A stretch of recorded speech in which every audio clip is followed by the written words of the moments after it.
Vai seguir falando sobre esse caso, claro, a condenação do deputado federal Daniel Silveira. Vamos conversar agora com o também deputado Coronel Tadeu, que é do PL aqui de São Paulo. Gentilmente nos atende, então, a partir de agora. Boa noite, deputado. Obrigado pela presença e pela entrevista aqui. Boa noite, Vitor. Boa noite, Lívia. É um prazer estar com vocês. Estou à disposição para a gente debater esse fato desagradável que nós estamos vivenciando. Deputado, havia uma expectativa muito grande, a Lívia inclusive mencionou isso agora há pouco quando a gente abriu essa última rodada de comentários aqui com os nossos analistas, de que um dos dois ministros indicados pelo presidente Bolsonaro ao STF, Nunes Marques ou André Mendonça, pedisse vista e com isso interrompesse o julgamento. O senhor tinha essa expectativa também? Ficou decepcionado com a postura de um desses dois ministros, deputado? Não, eu não tinha essa expectativa, mas achava isso legítimo, que poderia ser feito, até porque esse inquérito, Vitor, ele tramitou o tempo todo sob sigilo. E o relatório final dele foi divulgado há pouco tempo. Eu não consigo imaginar quantas folhas, quantas páginas, quantos milhões de palavras tem esse inquérito e que um juiz do Supremo Tribunal Federal possa fazer uma análise dele num curto espaço de tempo. Então, para mim, era muito natural que, não digo os dois ministros, o Cássio Nunes ou o André Mendonça, que foram nomeados pelo Bolsonaro, mas que qualquer ministro do Supremo Tribunal que fosse fazer uma análise atenta a tudo que está dentro do inquérito, não tivesse tempo. E aí sim, pediria vistas do processo para poder fazer essa análise e depois proferir o seu voto. E isso não aconteceu. Fiquei surpreso. Esses ministros são rápidos no gatilho, conseguem ler milhões de palavras num curto espaço de tempo. Eu fiquei, assim, abismado. Parabéns pela rapidez dessa análise.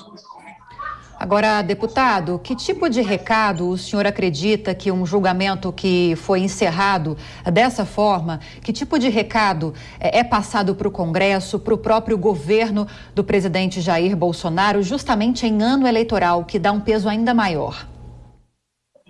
Lívia, o primeiro recado que todos nós que conhecemos um pouco de direito, ninguém é 100% sabedor de tudo que diz o direito, mas o primeiro recado é que o Supremo Tribunal Federal, que deveria ser o guardião da Constituição, infelizmente não está fazendo.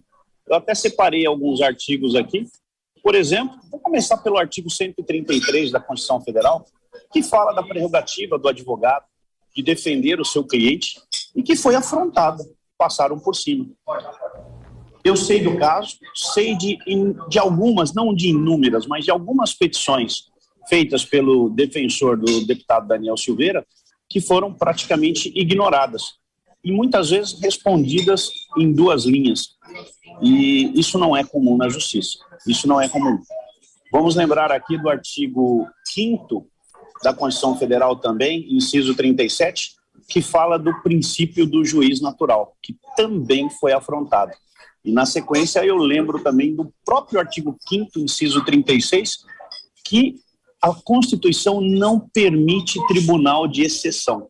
Lívia, aí eu precisaria até de um tempo maior para explicar, mas o que eu vi foi exatamente isso, um tribunal de exceção. Lamentavelmente, nós tivemos que romper o sistema jurídico predominante no país, que é o sistema acusatório, que ele separa todas as funções, a de acusar, a de investigar e também a função de julgar. Infelizmente, nesse processo, nós tivemos um ministro ou um juiz fazendo tudo isso. Isso é típico de um sistema inquisitório, e o sistema inquisitório é exatamente um tribunal de exceção. Então, lamentavelmente, eu acho isso a coisa mais grave.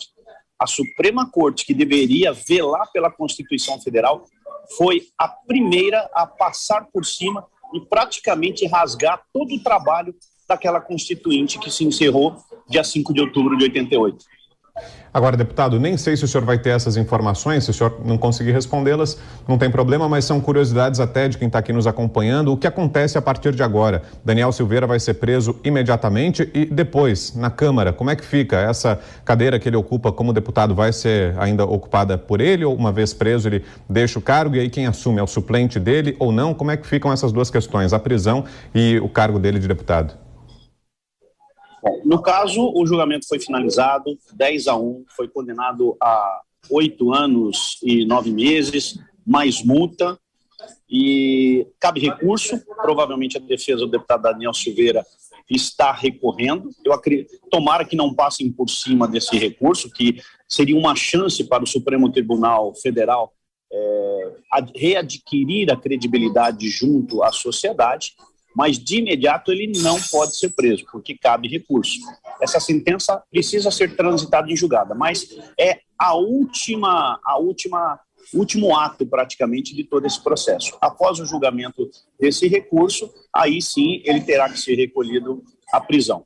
Nesse caso, como os direitos políticos também foram cassados, a Câmara precisa se pronunciar. Aliás, para falar da Câmara, aí tem uma outra decepção, Vitor. A Câmara se apequenou diante do Supremo Tribunal Federal.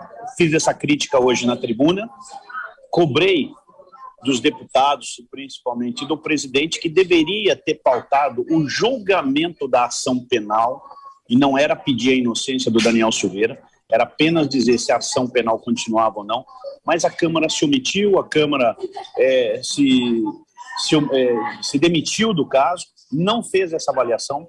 Então eu não espero muita coisa da Câmara dos Deputados, mas acredito que ela tem que se pronunciar agora sobre essa sentença final.